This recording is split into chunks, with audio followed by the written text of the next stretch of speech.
은혜가 너무 많았습니다. 자, 이 시간은 함께 하나님 말씀 낭독하는 시간을 갖습니다. 하나님의 말씀은 사도행전 26장 24절부터 32절까지 말씀입니다.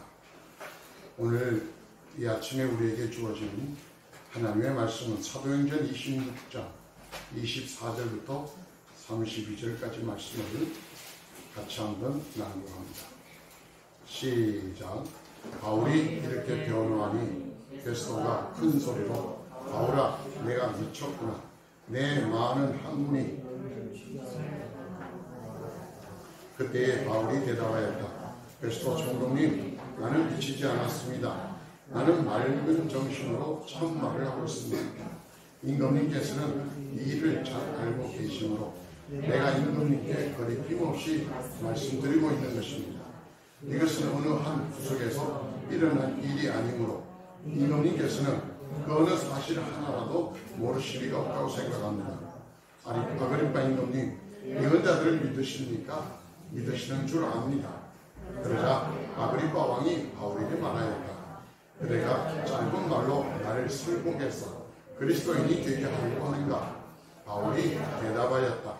짧거나 길거나 간에 나는 임금님뿐만 아니라 오늘 내 말을 듣고 있는 모든 사람이 이렇게 결박을 당한 것 외에는 꼭 나와 같이 되기를 하나님께 빕니다. 왕과 총독과 권위대 및 그들과 함께 앉아있는 사람들이 다 일어났다. 그들은 물러가서 서로 말하였다. 그 사람은 사형을 당하거나 갇힐 만한 일을 한 것이 하나도 없어. 그때에 아그리빠 왕이 베스도에게 말하였다. 그 사람이 황제에게 상소하지 않았으면 석방될 수 있었을 것이요. 아멘. 반갑습니다.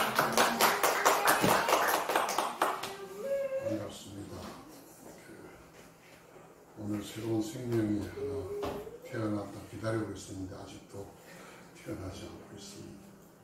기도 많이 해주시기 바랍니다. 이번 주에 태어날 수 있도록. 잘 지내셨죠?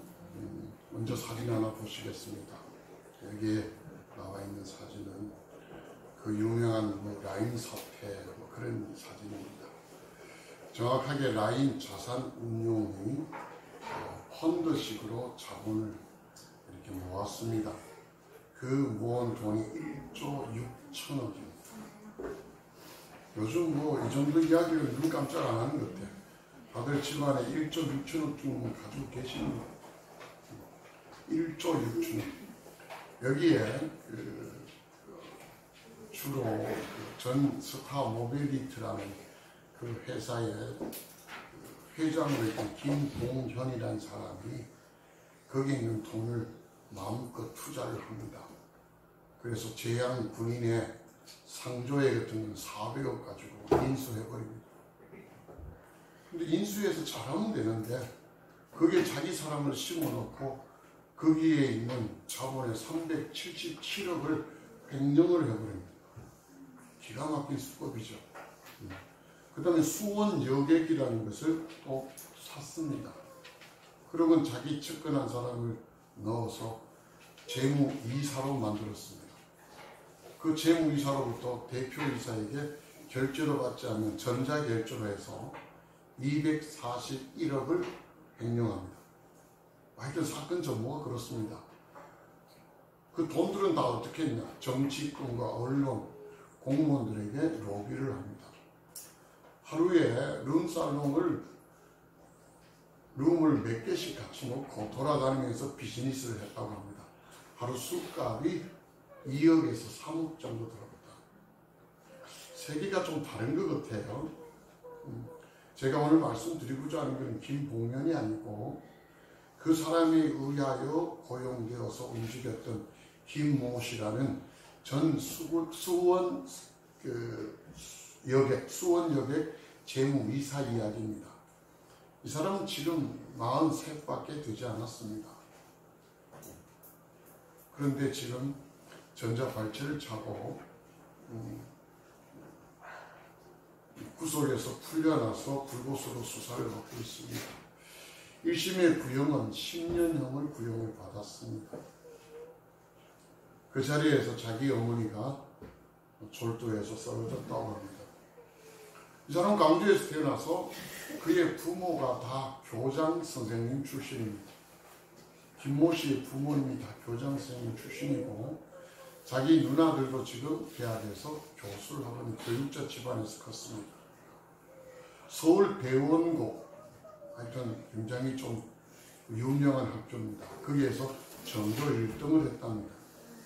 그리고 서울대학교 경제학과에 들어가서 성승장구 공부해서 메리츠 정권회사에 들어가서 몸담고 우리나라에 5개 큰 정권사가 있는데 5대 정권사 최초로 30대 임원을 합니다. 이사직을 맡습니다. 30대요. 그 사람이 이 사람입니다. 그러다가 지인의 소개로 또 김봉현 씨를 소개받고 그와 함께 하루 저녁에 수천만 원씩 술을 마시면서 함께 어울려 다녔다고 합니다.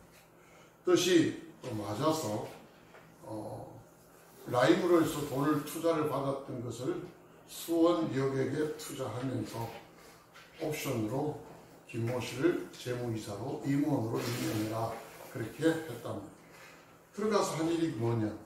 돈을 횡령하는 일이었습니다. 검찰 수사가 개시가 되자 어려움을 느꼈고 김봉현 씨도 자기가 해외로 도피했습니다. 그러다가 이 김모 씨에게도 도피하라고 이야기합니다. 그 말 듣고 도피를 해서 1년 반 정도를 한 6개국 정도를 돌아다니며 심지어는 인터폴의 수사가 이렇게 공조가 되어서 미리국까지 합니다. 중국, 마카오, 베트남, 필리핀, 그리고 캄보디아. 마지막 캄보디아에서 자기가 돌아보니까 치아하고 팔다리가 멀쩡한 사람은 자기밖에 없더랍니다. 미륵국이라는 게 그만큼 위험하다는, 이러겠어 내가 죽겠구나. 그래서 거기에서 대사관에 연락해서 자수를 합니다. 그러고 돌아와서 구속되었다가 보석금을 지불하고 전자발찌를, 도피 우려가 있어서 전자발찌를 차고 나와서 불구속으로 재판을 받는데, 나와보니 잘 나갈 때 연봉이 10억씩 받았습니다. 이 사람이 정권회사에서. 그때 사놓았던 수많은 건물들은 다 압류가 되어 있는 상태고, 그나마 하나 있었던 오피스텔도 은행에 자기가 불입할 수 있는 돈을 안 했기에 경매로 넘어가게 생겼고, 아내와 이혼을 하고 자녀들에게는 해외에 좀 나와 있다고 이야기를 하고, 할 수 없어서 대리기사를 하며 지금 살고 있다고 합니다. 오는 6월 18일이 선고 공판일인데 구형에서 10년을 검사로 구형했고, 그 자리에서 그의 어머니가 쓰러질 정도로 충격을 받았고, 그는 자백 비슷한 진술을 다 했습니다. 그래서 정상이 참작이 되어 자기는 횡령한 금액이 하나도 없습니다. 그래서 공범으로 몰렸습니다. 공범으로. 제가 왜 이 말씀을 드리냐면은 비슷한 사람이 오늘 성경에 나오잖아요. 바울입니다. 똑같이 재판 중에 있고 변호와 심리 이런 상황이 진행 중에 있으며 한때 과거에 잘 나간 사람들이었습니다. 근데 바울은 이 김모 씨와 다르게 그는 삶이 변화가 되었습니다. 두 사람 다 변화되었지만 그 변화의 폭이 어떠냐? 아주 달라집니다. 그는 예수 그리스도를 믿고 그 전에 있던 걸 모두 다 배설물로 여기며 버렸습니다. 그리고 자기의 믿음대로 자기의 삶을 바꾸었고, 예수 그리스도의 죽으심과 부활하심과 다시 오심에 대하여 세상 천지에 나가서 말씀을 전하기 시작했습니다. 그것 때문에 동적인 유대인에게 미움을 받아 이 자리에 섰다고 자기를 변호했자, 오늘 성경 베스토는 총독은 이렇게 말합니다. 바울아, 네가 미쳤구나. 네가 공부한 수많은 학문으로 말미암아 네가 미쳤구나. 그렇게 반응을 합니다. 심지어 왕인 아그리빠 왕은 네가 짧은 말로 나를 설복해서 그리스도인이 되게 하려는구나. 이렇게 또 반응을 합니다. 심지어는 30절쯤 되면은 다 자리에서 일어납니다. 배석했던 사람들이 왕과 총독과 번익계 그 외에 기타 많은 사람이 일어나서 퇴장을 하고 그들끼리 모여서 서로 이야기할 때 이 사람은 죄가 없는 사람이다. 사형을 당할 만한 일도 하지 않았고 감금될 만한 일도 하지 않았다. 이렇게 결론이 내어지고 마지막 절에서는 아그리파 왕은 그 베스토 총독에게 이야기합니다. 그가 만일 황제에게 상소하지 않았다면 바로 석방할 수도 있었겠다. 평가가 좀 달라집니다. 저는 오늘 이 바울이 제가 설교 처음에 김모씨라는 이 사람과 이야기를 비교하면서 이야기 시작했지만 그 차이가 어디 있을까? 오늘도 역시 지난주와 마찬가지로 우리가 변화에 대해서 맞춰보려고 합니다. 지난주에 제가 돌아가셨던 고 삼성 전 회장이었던 이건희 씨의 이야기를 했습니다. 그가 90년대 초반에 신경영을 외치면서 독일에서 사람들을 모아놓고 외쳤던 그 말씀이 극단적으로 할 수만 있다는 마누라와 자식 때문에 다 바꿔야 된다. 그래서 그들 제가 말씀을 드린 게 기억납니까?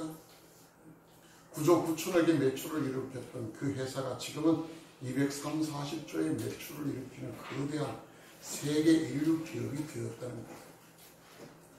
삶은 늘 변화를 가져옵니다. 변화를 가져오지 않는다면 살지 않는 겁니다. 죽은 겁니다.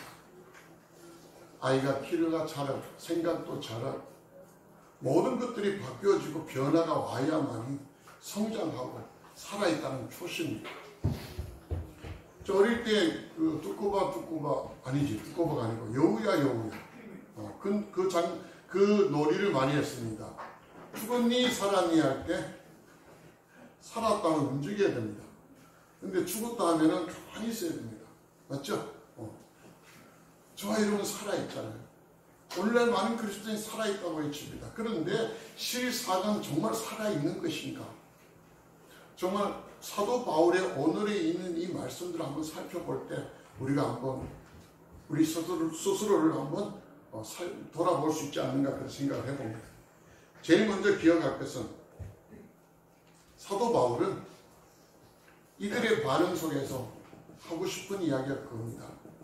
짧은 말이든 긴 말이든 간에 지금 왕뿐 아니라 여기에 내 말을 듣고 있는 오늘 이 자리에 있는 모든 사람들이 내가 이 결박당한 이것만 빼고는 다 나와 같이 되기를 하나님께 빕니다. 저는 이 말이 굉장히 크게 와닿았어요. 이 본문의 말씀의 포인트를 다른 데 둘 수도 있고 뭐 전도라든지 뭐 여러 가지 둘 수 있지만 저에게 주신 하나님 은혜는 여기에 포인트를 두셨습니다. 다 나와 같이 그 오늘 성경 보니까 꼭이라고 붙였다. 꼭. 그래서 제목을 저는 그렇게 했습니다. 꼭 나와 같이 되기를 빕니다. 근데 하나님께 빌고 싶다 뭐 그런 메시지를 줬습니다. 그럼 사도 바울이 어땠기에 나와 같이 되기를 바랬는가? 제일 먼저는 그는 예수님을 믿었다는 겁니다. 그 전에 아무리 잘 나가고 젊은 청년 지도자라고 외치고 다녔고 수많은 사람들 앞에서 그들을 선동하고 무리를 이끌었다 치더라도 그는 예수를 믿지 않았습니다. 그런데 나와 같이 되기를 바랍니다라고 했던 수많은 사람들은 다 유대인들이었습니다. 그들에게 나와 같이 되기를 원했던 이유는 예수 믿으라는 이야기입니다. 오늘 제가 이 말씀을 여러분에게 드리는 건 여러분 다 예수 믿는 사람들로 이 자리에 앉아 있습니다. 그럼 여러분에게 예수 믿으라고 말하는 것이 아니라 사도 바울이 믿은 예수를 우리가 다시 한번 보자는 겁니다. 우리가 믿는다고 하는 이 믿음과 사도 바울이 다 나와 같이 되기를 원합니다라고 말하는 이 믿음, 여기 차이는 그 차이를 우리가 느껴볼 수 있으면 좋겠다. 저는 그렇게 생각을 해봅니다. 적어도 사도 바울은 예수를 믿을 때 예수가 자신의 종이나 하인으로 믿은 게 아닙니다. 예수를 자신의 도깨비 방망이 같이 내가 필요할 때 찾아가서 내가 요구하면 들어주는 그런 해결사 같은 존재로 예수를 믿은 게 절대 아닙니다. 그는 예수를 자기 주인으로 믿었습니다. 나는 그분의 종이다. 그것도 작은 종이며 무익한 종이다. 예수를 자기 주인으로, 로드로 그렇게 고백을 합니다. 여러분과 저는 어떤 예수님을 믿고 있습니까? 오늘날 많은 그리스도인들은 예수를 주인으로 믿기보다는 자기가 부리는 어떤 존재로 많이 믿습니다. 내가 필요할 때 찾아가서 내가 이렇게 좀 해주세요 하면 들어줘야 되는 분. 또 심지어 좀 더 심하게 말하면 예수님을 마치 도깨비 방망이같이 사용하는 그리스도인도 있더라는 겁니다. 여기서 믿는 것에 차이가 납니다. 힘들 때 예수님께 찾아오는 건 당연해요. 그런데 평상시는 어떻습니까?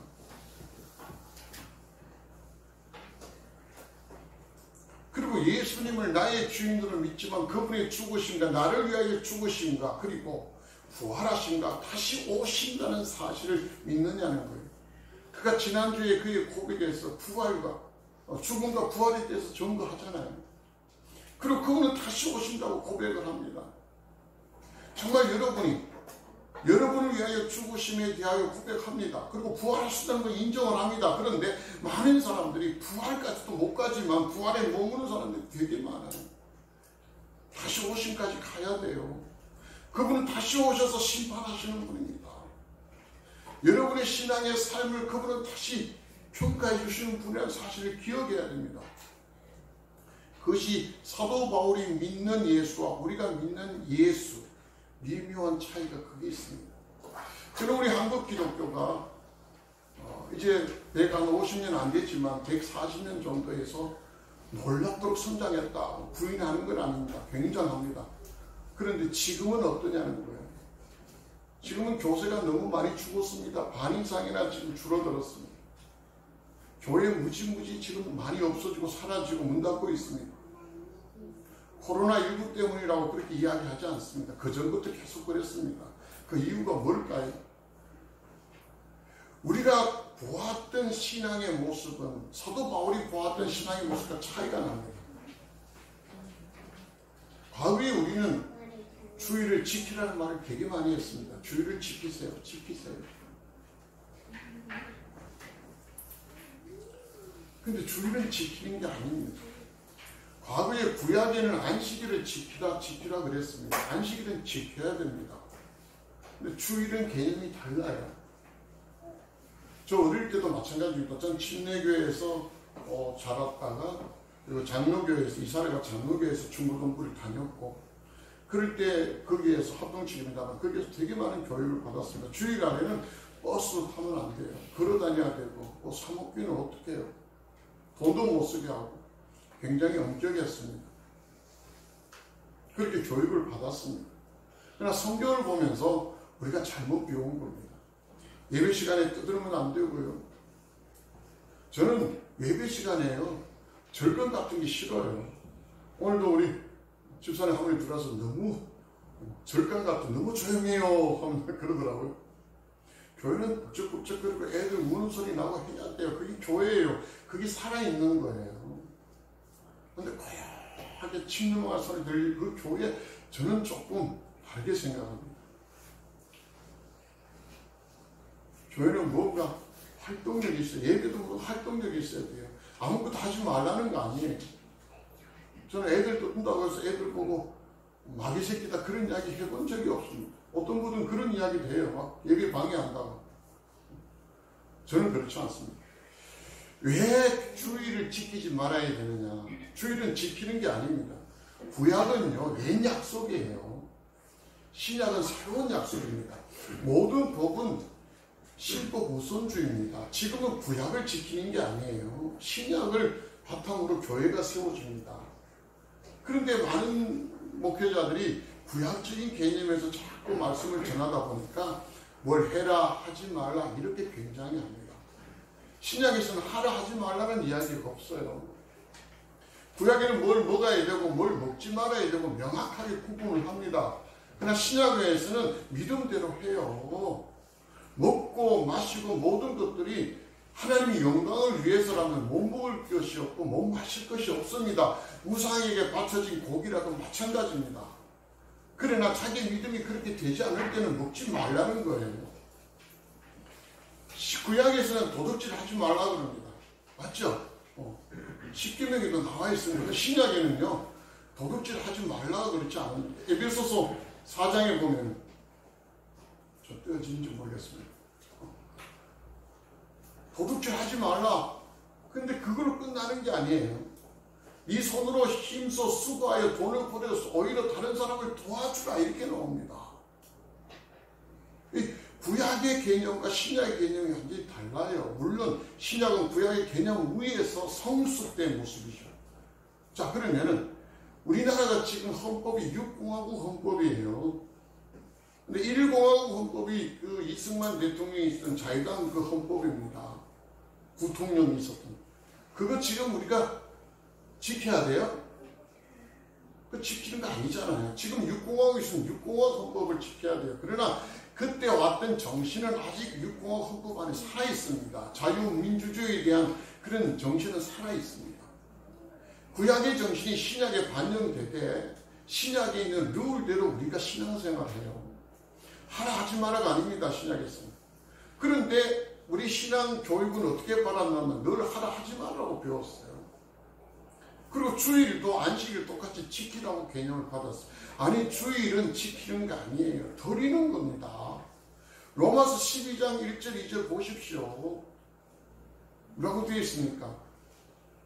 하나님께 드릴 영적 예배다. 너희 몸을 하나님께 드리는 영적 예배. 예배라는 게 우리가 드려지는 걸 지키는 게 절대 아닙니다. 이런 개념을 우리가 놓치면서 예수 믿고 신앙생활을 한다는 것들이 이 차이가 나기 시작합니다. 처음엔 잘 몰랐어요. 뜨거웠고 좋았습니다. 그런데 포인트가 어디 가냐면 달라지기 시작합니다. 뭘 달라져요? 그렇게 하면서 바리새인 유대인같이 껍질만 단단해지기 시작해요.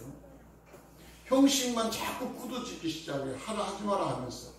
이 사진 하나 보십시오. 제가 수목원에 다니는 그 루트에 그 가는 과정 속에서 이런 베어진 나무들이 오래 방치되어 있습니다. 이 베어진 나무 속에 보면 껍질은 단단히 그냥 있는데 속이 다 뻥뻥뻥 구멍이 뚫려 있어요. 사진 보이시죠? 왜?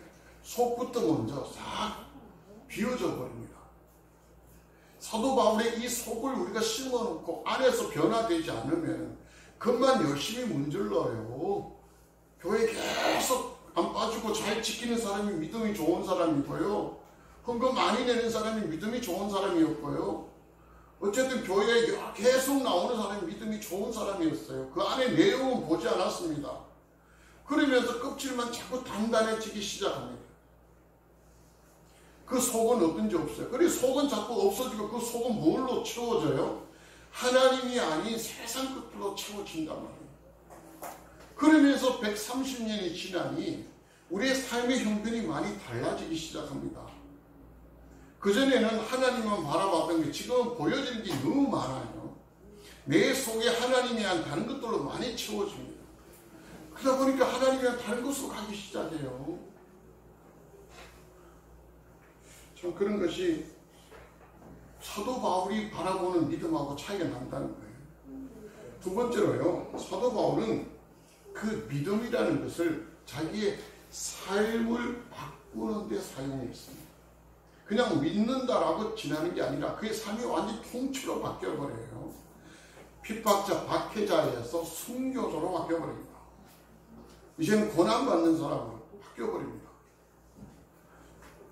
예수 믿는 우리가요, 이런 이야기 많이 들었어요. 예수 믿으면 복 받는다. 예수 믿으면 사업이 잘 된다. 예수 믿으면 부자가 된다. 예수 믿으면 다 건강해진다.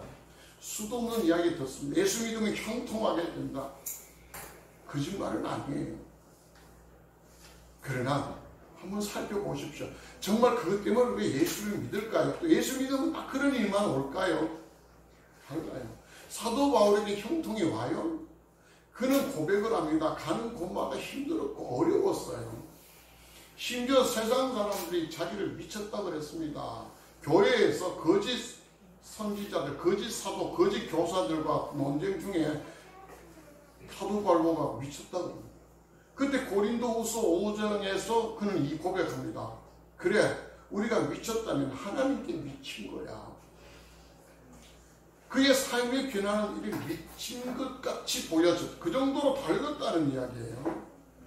심지어 요한복음 10장에 가면 20절에 예수님도 말씀을 전하다 유대인 바리새인들이 저 미친 사람 말을 들어야 되나, 귀신 들려 미친 사람 말을 들어야 되나 할 정도로 그들이 들을 때 미친 사람 이야기를 했다는 거예요. 근데 여러분 바라볼 때 정말 예수의 미친 사람 같이 그렇게 보냐는 거예요. 물론 미치라는 이야기는 아닙니다. 그러나 적어도 우리가 가지고 있는 믿음은 삶을 변화시켜야 됩니다. 수요일 예배 때 야고보서를 강의하고 있습니다. 이제 뭐 거의 끝에 다 왔습니다. 근데 그 중요한 메시지가 야고보서에 있잖아요. 행하지 않는 믿음은 죽은 믿음이다라는 메시지가 굉장히 강해요. 어제도 어떤 성도님하고 그 이야기를 좀 나누었습니다. 그런데 그 행함이 없는 믿음이라는 것은 시점의 이야기가 아니에요. 삶이라는 건 시점이 아니잖아. 연속성입니다. 과거로부터 지금 현재와 미래까지 연속성을 가지고 있는 삶을 이야기하는 거예요. 그런데 행하지 않는다. 지금은 안 행했지만 다음은 행할 수 있습니다. 과거는 행하지 않았지만 지금은 행할 수 있습니다. 어느 한 시점을 통해서 행함이 있다 없다 말하기 상당히 어려워요. 그 행함은 뭐로 나타나냐면 삶의 변화로 나타나야 돼요. 행하고 행하지 않는 것들이 모여서 내 삶이 얼만큼 믿음의 삶으로 바뀌어졌는가, 변화되어졌는가, 그게 달라져야 돼요.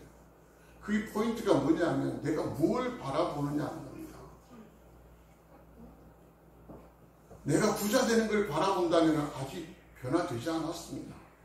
내 건강을 바라보고 내 삶이 형통하고 잘 되는 것 바라보는 것, 그거는 아직 믿음의 삶으로 변화된 거 아닙니다. 그건 세상 사람들이 다 똑같이 보는 거예요. 성경에서 사도 바울이 우리에게 말하는 믿음은 뭐냐? 변화된 삶은 하나님 바라보는 거예요. 믿음의 주고 창시자인 예수를 생각하고 바라보는 겁니다. 사도 바울은 심히 이렇게 말합니다. 내가 예수를 본받은 자가 되었으니 여러분은 나를 본받으십시오. 어떻게든지 예수를 닮은 사람으로 가려고 예수를 바라보는 것. 그게 사도 바울이 믿음의 삶이 변화되는 모습이에요. 우리는 뭘 바라보고 있습니까? 내가 지금 당한 이 불편함, 원망하고 불평하고 이런 것들을 우리가 바라보고 있다면 아직 믿음의 삶이 변화된 거 아닙니다. 내 잘된 걸 바라보고 기뻐하는 거 좋습니다. 그런데 그것도 아니죠. 그 잘됨을 해주신 하나님을 바라봐야 돼요. 그래서 예수 믿고 행복하다는 이야기는 돈이 많아서 행복한 게 아니에요. 건강해서 행복한 게 아니에요. 내가 돈이 많든, 아니 돈이 많아도 불행한 사람 많습니다. 돈이 많다고 행복한 거 아니에요. 어제 일자로 뉴스가 나왔는데요. 지금 중국의 20대의 한 여자가 복권에 당첨이 되었어요. 그 복권은 1억 위안화로 1억 위안화입니다. 우리 돈으로 170억입니다. 그런데 이 복권이 현금으로 주는 게 아니라 상품권으로 되어 있대요. 호텔, 비행기 모든 것들이 170억이에요. 그런데 상품권의 유효기간이 1년이랍니다.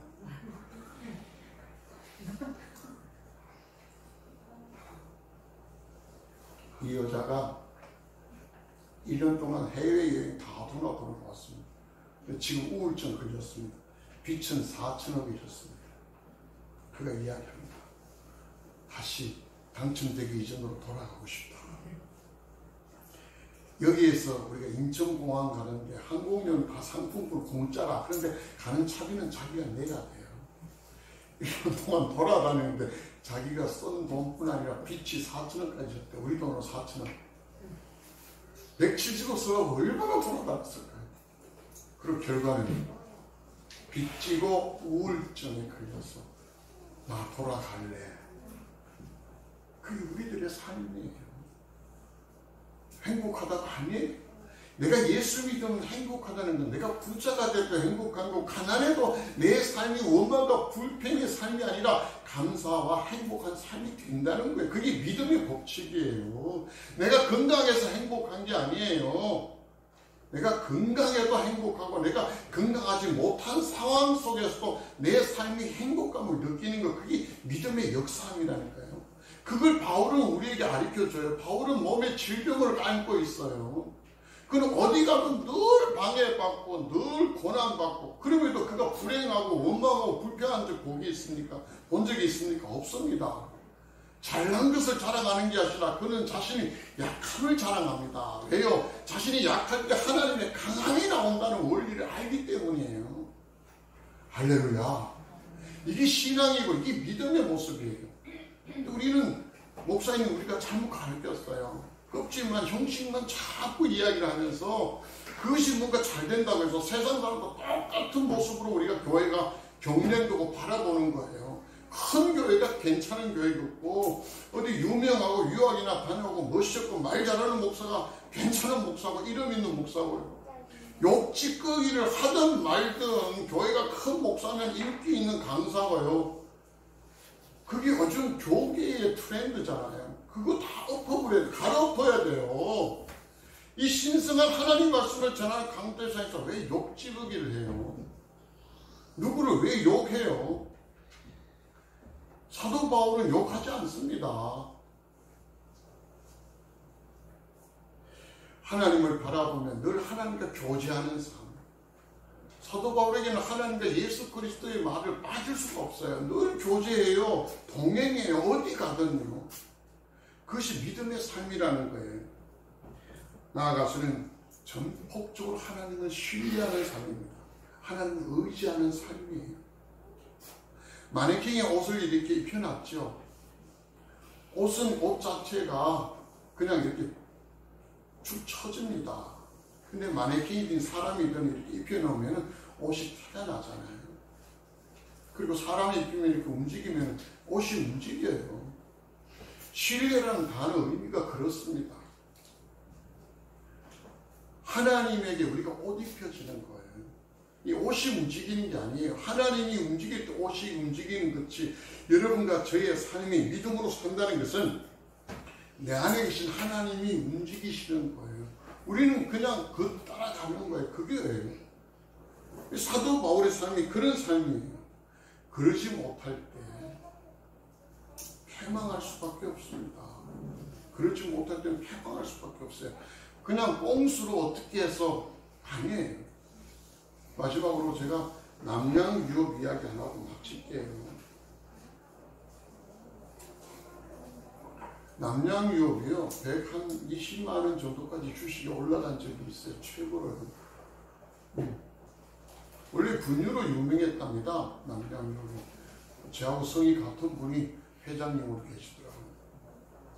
그러다가 이제 우유 분야로 나와서 뭐 파스텔 우유라든지 뭐 여러 가지 히트를 많이 내면서 남양유업이 그 우유업계에 1위, 2위 하면서 올라가기 시작합니다. 아니 500원짜리 주식이 여러분 120만 원 정도까지 갔다면 얼마나 크게 성장하는 거예요. 어마어마하게 성장했잖아요. 그러다가 대리점에 갑질했던 사건이 나타나기 시작합니다. 물건을 갖다 떠안기고 강매하고 연업사원이 했던 그 말이 다 녹음이 되어서 나오면서 남양유업이 추락하기 시작합니다. 그러다가 어느 정도 조금 잊혀질만 하니까 요 근래에 남양유업의 우유가 코로나19를 예방할 수 있는, 면역력이 있는 우유다. 이런 루머를 퍼뜨려가지고 사람들이 막 사먹었는데 우리나라 그 식약청에서 거짓말이다, 과대 광고다. 이것 때문에 또 온 소비자가 남양유업 불매운동을 합니다. 그러자 남양유업의 주가가 곤두박질 치기 시작합니다. 지금 60만 원대예요. 반토막 났습니다. 그러고는 회장님이 나와서 사과하고 자기는 물러나겠다. 그리고 자기 자식들에게 물러주지도 않겠다면서 사모펀드에 매각해버립니다. 매각하자 드디어 이 남양유업 주가가 올라가기 시작합니다. 지금 그렇게 잘 나갔던 그런 남양유업이 왜 떨어졌어요? 정도를 안 걸어서 그렇습니다. 룰이 없어서 그래요. 편법을 써서 그렇습니다. 오늘날 교회가 왜 이렇게 침체되고 정체되고 어려움을 겪을까요? 하나님이 주신 말씀에 누구 따라 같지 않습니다. 내 뜻대로 신앙생활합니다. 내 감정대로 내 믿음 생활을 하기 때문이에요. 그러니까 갈팡질팡이에요. 조금 자랐다가 또 뭉개지고 새로 시작합니다.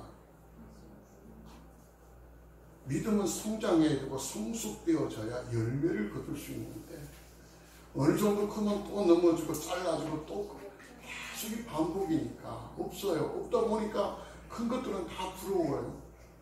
이 세상 눈으로만 자꾸 돌아가기 시작해요. 이제는 바꿔야 됩니다. 우리의 눈과 가치관을 바꿔야 돼요. 사도 바울이 우리에게 이야기했던 이 믿음의 가치관, 다 나와 같이 되기를 비는 이 마음, 이거 바꾸어야 돼요. 이제는 껍데기가 아니라, 이제는 형식이 아니라 내 속에 예수 믿는다고 귀걸이 목걸이 다는 이 수준이 아니라 내 속에 정말 예수를 믿는 믿음이 어떤 믿음인가 다시 한번 봐야 되고, 사도 바울같이 되는, 그가 우리들에게 사도 바울 자신과 같이 되기를 빕니다라고 말한 그 말의 뜻을 깨닫고 우리가 방향을 다시 맞추어야 됩니다. 여러분, 무엇을 바라보고 있습니까?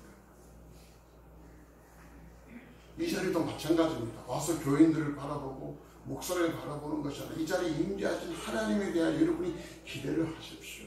하나님을 바라보는 눈을 가져야 됩니다. 사람 눈이 아니라 하나님을 바라봐야 되고, 목사가 비록 말씀을 전하지만 그 말씀 속에서 하나님의 메시지, 여러분을 향하여 주시는 하나님 말씀을 들을 수 있는 귀를 자꾸 열어야 됩니다. 그리고 여러분이 품어야 될 하나님을 여러분 품어야 이 예배가 진짜의 예배예요. 여러분이 드려지는 영적 예배가 되는 겁니다. 아니면 맨날 왔다 갔다 돌아가는, 그래서 신앙은 하나 성장도 못하고 교회 아닌 세상적인 관점으로 모든 것들이 바라보아지는 그런 교회 아닌 교회 같은 모습으로 간다는 거죠. 오늘 말씀, 저에게 베푸신 하나님의 은혜의 말씀들을 설교 형식으로 여러분에게 전했습니다. 저도 회개하면서 정말 바울이 말했던 이 말씀과 같이 나와 같이, 꼭 나와 같이 되기를 빕니다. 이 말씀이 저한테 굉장히 크게 와닿았습니다. 어떻습니까? 바울이 말한 이 말씀이 여러분의 가슴을 도전하고 여러분 말씀에 큰 권세와 능력으로 임해서 바울이 믿고 있는 그 믿음의 사람과 같이 우리가 바뀌어서, 우리 삶이 바뀌어서 하나님 없이는 절대 살 수 없는, 하나님의 이의 것은 절대 돌아보지 않는 그런 멋진 믿음의 삶들을 우리 함께 해나가시기를 주님의 이름으로 축복합니다. 기도하겠습니다. 고맙고 감사하신 아버지 하나님, 사도 바울을 이렇게 변화시켰던 그 믿음의 삶을 사모합니다. 그냥 교회에 와서 예배드리고 돌아가는 그런 믿음의 삶이 아니라 우리가 믿는 믿음을 통해서 우리의 삶이 변화되기를 원합니다. 예수님이 우리의 주인, 늘 예수님을 바라보며 예수님과 함께하며 예수님을 신뢰하며 우리의 삶 자체가 달라지기를 소망합니다. 오 주님, 오늘도 예배를 통해서 영광 받으시며 선포하신 말씀의 권세와 능력으로 우리를 사로잡아 주시옵소서. 감사드리며 예수님의 이름으로 기도합니다. 아멘.